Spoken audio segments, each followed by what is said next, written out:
G'day guys, Mickey here from Mickey BRC. Hope you're all doing well. Welcome to 2022 and my studio. 2021, end of. There was two new releases from two different manufacturers of two different corporate jets.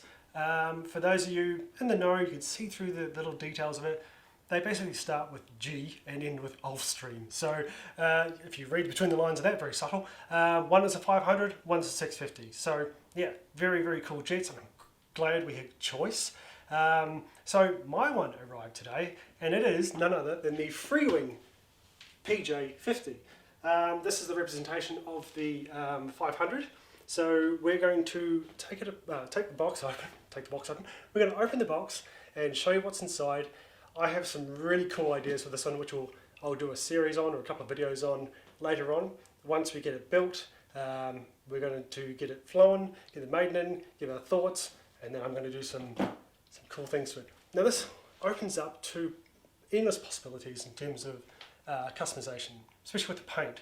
You know, you can go with something that's out there and do it, meticulously to that particular aircraft, or you can do it kind of like what I'm doing.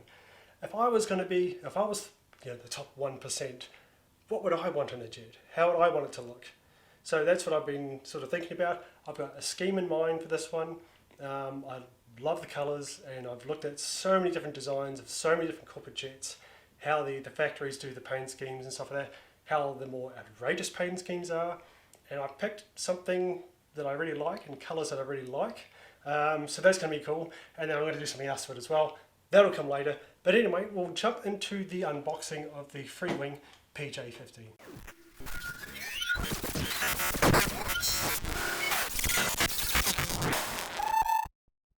Okay, so just before we open the box, I've got some nice artwork of the aircraft, also some details on the aircraft itself. So we've got a 1730mm wingspan, and the length is 1700 millimeters. Empty weight, without the battery, 3100 grams. So add on around about, maybe 700 to 800 gram 6S pack, and that's kind of what your weight is. You're looking around about, close to the 4 kg mark for that. So, awesome. Without further ado, let's kick this box open. Now, I haven't opened it. I've only just taken the tape off the bottom. Hasn't been opened, so I'm seeing this for the first time, as are you guys. Voila! Okay, right. You can see that. Cool. Okay, first things first, manual, and we've got a warning here telling you about the electronics. So telling you the voltage for the landing gear, the servos, the control box, the LEDs. That's handy. So if you're putting in another sort of power source instead of using the box, something to consider. And as always, nice trusty manual from Freewing in different languages. You obviously have your manual for the control box. Pretty standard, really.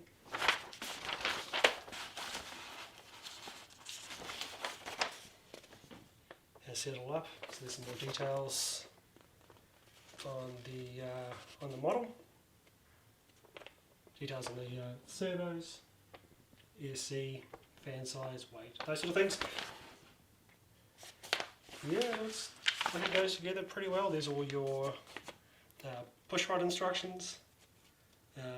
Obviously, from what we learnt on the MiG-29, do follow those, and then take it from there. So CG, and these are moulded onto the wing. You can see that there, which is nice and heavy. Anyway, right, so put these aside.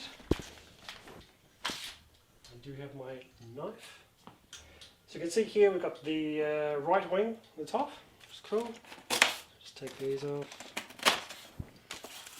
Sorry, it's the left wing. No, it's right wing. Yeah, anyway. Alrighty.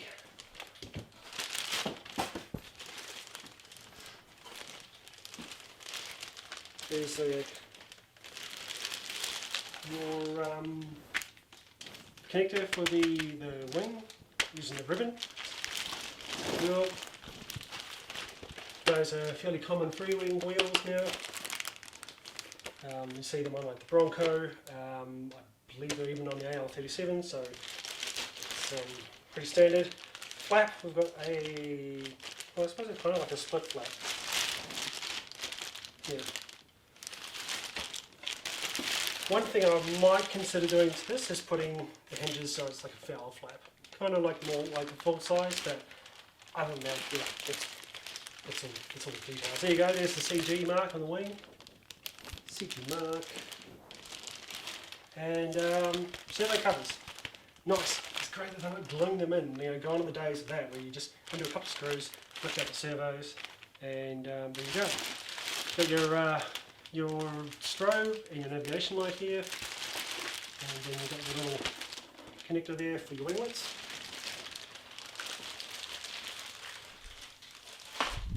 Alright, what else we got? Parts battery. Here we go. We've got the ribbon cable, with some screws, got glue, the carbon rods falling out, and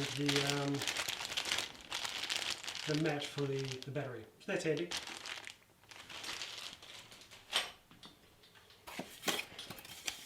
Up the top here, let's grab a knife. We've got a carbon spar, and also the go-getter wire, the famous go-getter wire, and a carbon spar. Nothing else left in these pockets, so we'll close this up. Oh wait a minute, whoop. Winglets. Now these are all foam, plastic tips on the end. Very cool, and it looks like it's got some reinforcing. Is it? Or is it just that's glued? So there's some sort of reinforcing there, some sort of rod. Alright. Now let's go get a little bit deep in.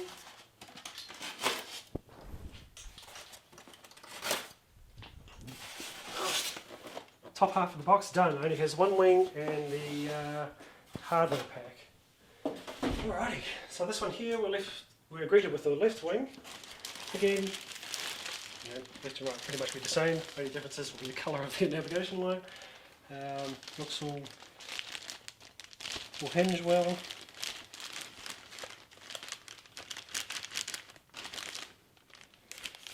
CG mark.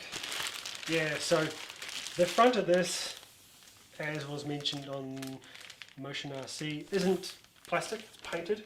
It would have been cool if they did a plastic leading edge on that, but again, I suppose the cost for the molds and that, doing that would be, yeah. See some carbon reinforcing. Very nice. And it is painted white. That's what I really like, it's painted white. So you don't see any of the texture of the foam coming through as you would if you were just to leave it. So, right. Then we come to the nacelles. Oh, so you got your connectors there for the motors, which will go into their ESCs, which are in the tail section of the fuse. So actually, plastic inlets, or leading edges of the nozzles, the inlets. It's pretty cool.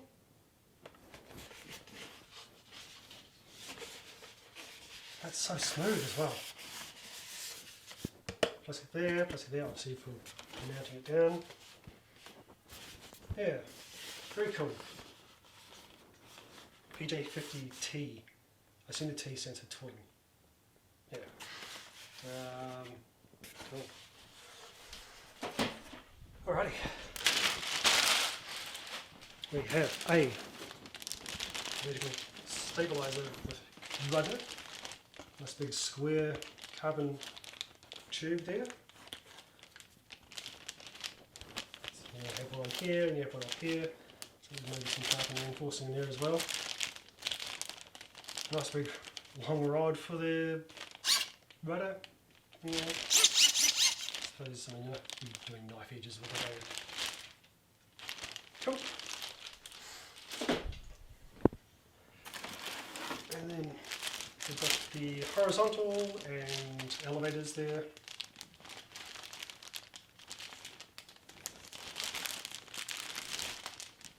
See some carbon reinforcing there, which is really cool.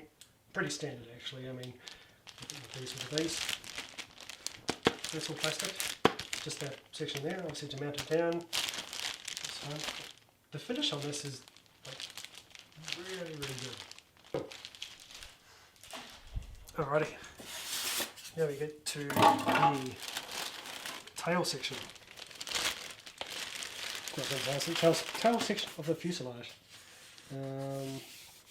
So there are your two ESCs. So your wiring in that run through. Carbon rods there. Lots of, there's like a valley down there. And then as it was mentioned, a plastic APU. Very cool.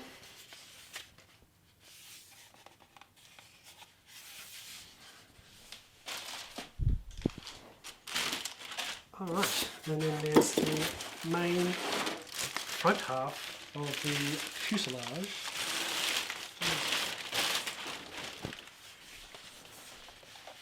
Very sleek, you can see there, hopefully you can see there,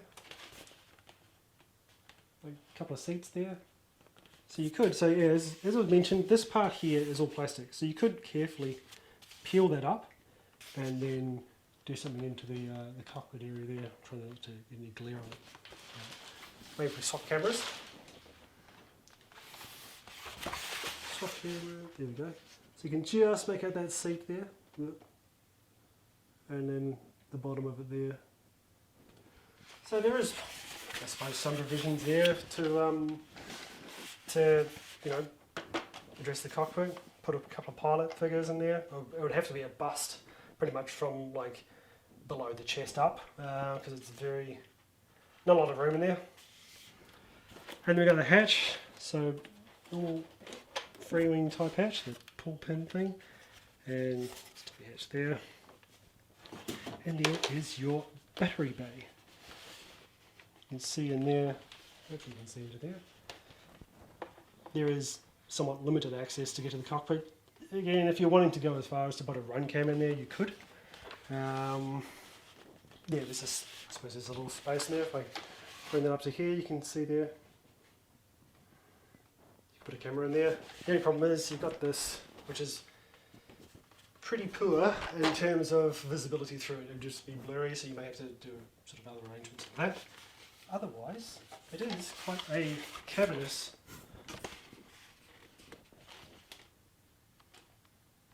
fuselage. For what I'm wanting to do, yeah.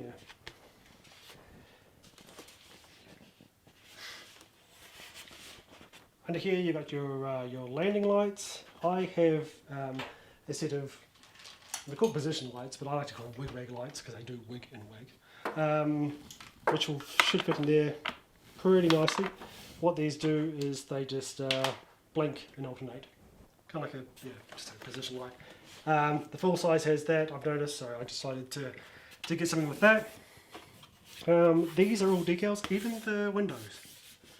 It's a decal. Cool. Blue box. So yeah, that's pretty much it. You've got your nozzle here, which is, the doors are actuated on a spring, kind of like the AL37 nose wheel, for anyone who doesn't know or needs a reference. Your mounts for your wings. Yeah. So obviously, as shown, you know, you have your wing halves that you screw together, and then you screw them into here. So pretty cool. I'm liking it. It's going to be a challenge for what I wanted to do, but you know, it's doable. Just going to have to, just have a bit of a play around and see what we can do. But anyway, that's the unboxing of the Freewing PJ50 2070mm corporate jet. Very cool. Well, pilots, that just about does it for me. Hope you enjoyed it. I don't normally do unboxings, but I thought given the subject of this one, it was just cool not to. So, happy flying. Hope to see you at the field, and we will see you next time. Thanks, guys. Take care.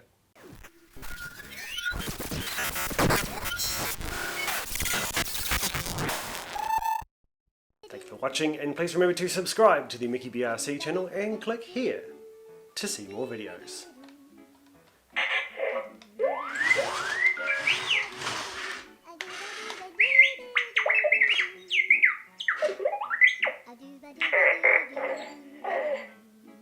What are you waiting for? Pick something.